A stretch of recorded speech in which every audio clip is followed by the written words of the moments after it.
In 1878, a small group of believers from First Baptist Church in Durham sensed the need to venture to the northern part of the county to a small community of farmers, farmhands, and their families in order to plant a church. After a series of brush arbor revivals, an acre of land was donated by the Scott family, and in the summer of 1879, a house of worship was built. The church founded that year would be called Rose of Sharon Baptist Church. By 1888, a Sunday school had started meeting at Rose of Sharon, and over the next 2 decades, there would be much change in Durham. Tobacco factories grew up alongside tobacco farms, and Durham became a growing city full of blue-collar factory workers. It was during this time that the original house of worship was rebuilt to include a vestibule with classrooms on either side. But it wasn't until 1949, after the Second World War, that Rose of Sharon would begin holding services of worship every Sunday morning.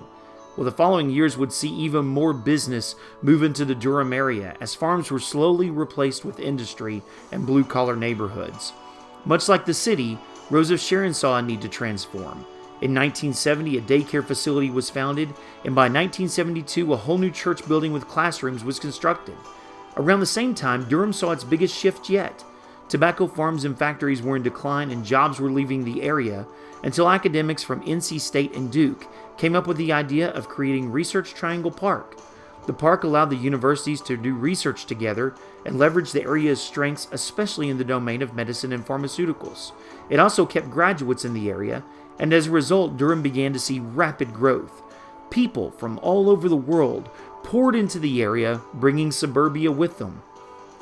What was once a small tobacco town had become a burgeoning international city. And still, Rose of Sharon Baptist Church's mission is the same as it was in 1879.